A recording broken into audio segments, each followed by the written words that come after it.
Hi everyone, this is HeeroJay. Welcome back to Let's Play Pokémon Black, episode 12. Last time we had beaten down the gym with the bugs in it and the random goop, and that was pretty gross. But I haven't done a Pokemon episode in a little while. If you've been looking forward to it, I apologize. Been a little busy, had the GRE exam and stuff, so kinda got a little sidetracked. Got a little more Ogre battle coming. Got some 2 more of the Streets of Rage remake to put up still out of the first chunk. And, you know, hopefully we'll get you some more content this week. Like I said, I've been busy, so I'm doing my best. Hopefully the girlfriend has more Portal 2 up for you. We did record section 3 on Friday, so hopefully I'll have that up for you soon. Let's see what happens. But in the meantime, I'm going to give you some Pokemon.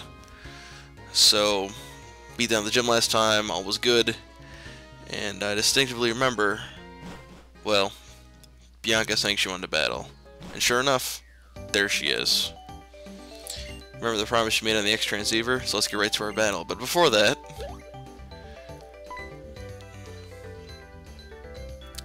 they said we can have a Pokemon battle along the gate as long as we don't damage the electric board. I think we can do that. And Bianca, you're so worthless, and you're so easy to beat. I've decided to use my movie magic and super fast mode through your battle. Don't take any offense to it, it's only because I think you're a pushover. That's really it. I mean, if you're a legitimate trainer, like Sharon is, you know, I probably wouldn't have skipped it. But you're kind of worthless. So I kind of have to skip through your battle to save time. Because, well, her battle took longer than it should have. And quite frankly, I know the people who watch these don't want to sit through a million repetitive battles. And I should take that advice from my Ogre Battle videos, and I've started to. So, we super fast throw to most of the unimportant stuff, so you get to focus on what matters, my voice, and the overall concept of the game. So, hopefully that means we'll get some more of these done. I recorded this like Monday, and it's Saturday at 1 now, by the time I finally got to get to it, so it's been a little while. But this episode is very battle intensive, so you'll see a lot of me not talking about the battle since they're basic, and I guess she's starting to use super potions too, like the gym leaders, which sucks. It happens. Luckily for me, I've been raping type advantage the entire time, so battle ain't no thing for me.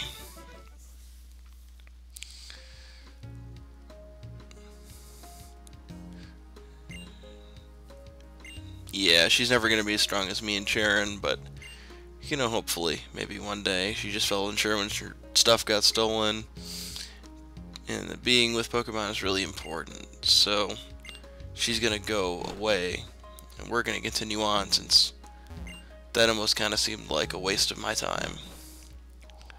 So continuing on, we're on Route 4. Pro tip from this guy, random X accuracy in the sand. Okay, fine, and look who we run into. It's our other good friend, Sharon. He's been waiting for me to get the insect badge, and you see who's stronger between the two of us. I mean, I gotta give him credit, he's not pulling a Gary Oak trying to beat me out at the gym, but you know, at the same time, he's supposed to be my friend, and in all actuality, he just wants to see where he's at in comparison to me. So I need to do something called a spot check. See where you relating to me. And sure enough, like I said in the Bianca fight, I'm gonna do the same thing for the Sharon fight, and I'm gonna type whore the hell out of this. So, you know, I'm a little weak to flying, but he is also part normal type, or at least I was guessing he was. So we'll bust out some double kick action. And it turns out I don't have the type advantage. I thought he'd be part normal, but he's not. I guess he's just pure flying, so I mean, luckily for me, we busted out some good double kick action, so we didn't really have the issue. And I mean, luckily for me, we were able to take him out before we got faded, so good for Miyagi, right? That Storm's kind of upsetting though. So he's setting in Pig Knight again, gotta hoard that type advantage as much as we can, so we'll bust out with some Panpour, because I know it'll work. I just got that feeling.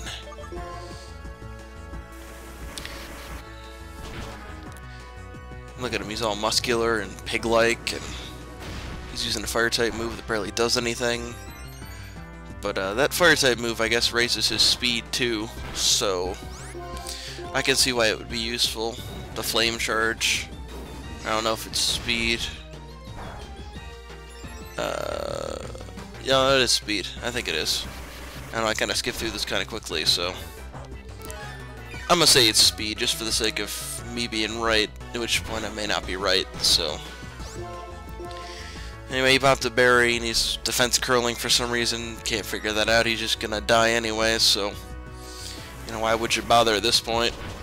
No, I guess he lived through it, so good for him, right? Defense curl like it matters, come on, man. Get your head in the game. Water gun, sit down.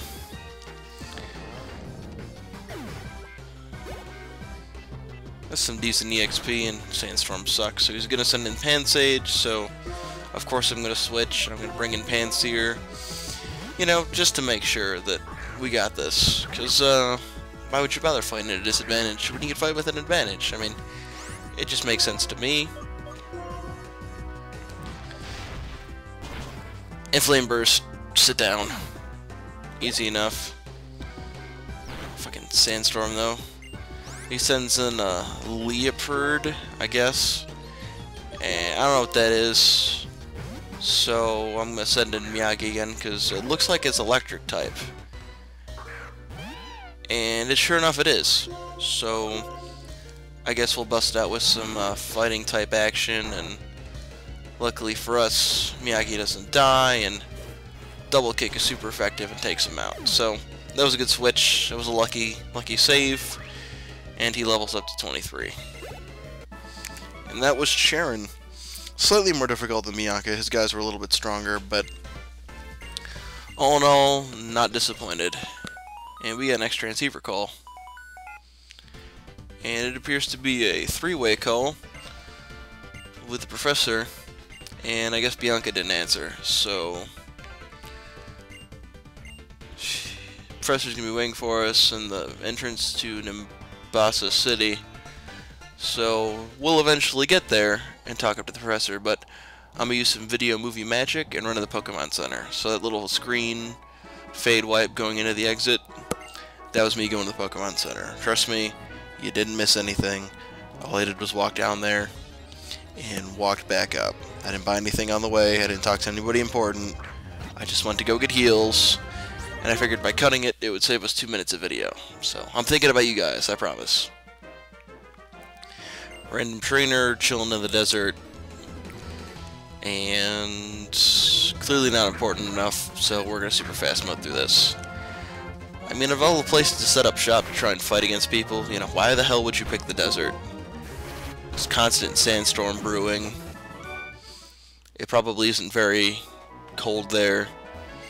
Well, at night it probably is, but it probably isn't pleasant to be there. You know, there's sand blowing in your face all the time. You're probably as hot as balls during the day. You know what would drive someone to hang out in the desert all day and train Pokemon? Well, apparently this person also does that. So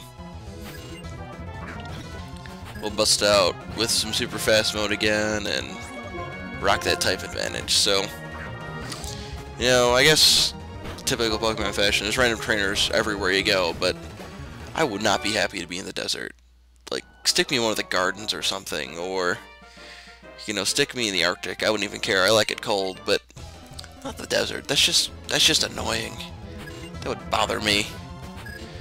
Random electric type. Switch out for some not as bad type advantage. I don't know. Luckily, Rock Smash was one hit, so skipping through all the unimportant battles like I've been saying. Super Potion, cool. Random items along the way. Random freeway, I derp and decide to read the sign. Nothing useful, talks about PP, whatever. Heh, PP. I get why it's funny. Well, I mean, I could give this person credit. At least he wasn't standing in the complete desert. He was on the only road through the desert. It's a slight improvement for you there, Jerome, or whatever the hell your name is. Unfortunately for you, you're not really gonna win. Sorry to get your hopes up, but double kick just makes that not happen. So, and hey, look, entrance to Nimbasa City. We run into the Professor and Charon again. Hey, HeeroJay, come here. Calling about electric type Pokemon, I just wanted to see you. Hey, but hey, look, freebies for you and for me. Ultra Balls. This early in the game, we're getting Ultra Balls. It's pretty good. Make sure to use a good type of Pokeball, blah, blah, blah. And, you know, Professor Juniper just wants to make sure we get the Pokedex done. So if she gotta give us some stuff along the way, you know, then so be it. Professor gave us a reason to do this journey, blah, blah, blah. I'm gonna go fill the Pokedex, so he's going back to Route 4. And I'm gonna talk to this random guy. Nothing important. I decided to join him. I'm sure there's some more stuff in the desert we didn't take care of yet, so rather than continue forward, we're just gonna go back through the desert a little bit. I mean, if there was something, you know, not important, I would have skipped it. So, therefore, by that logic, there has to be something important. Important enough to show and talk about, so unfortunately this trainer's not one of those things, so he's super fast mode through his battle. I mean, I'm at least giving this guy some airtime, right? I'm not completely skipping his battle, I'm just skipping through it quickly. That's a difference.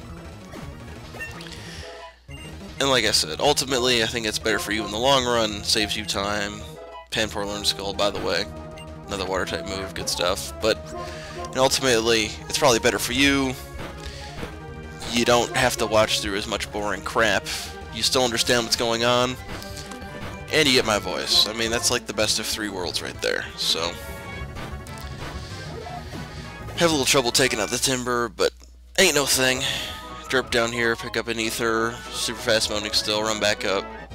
Stupid random battle along the way. I'm probably gonna comb the sand for a desert or rock type Pokemon so I can have an advantage against electric type, so you may see that happen soon. Maybe look for like a Sandile or something. Gotta be out there. Gotta be, right? So another random guy, another random battle, more skipping through the random battle. Decent hits, Sandstorm hurts, and hey look, this battle's over too. Bada bing, bada boom, we continue on, and I decide to strip Miyagi of his EXP share because he is a couple levels higher than everybody else.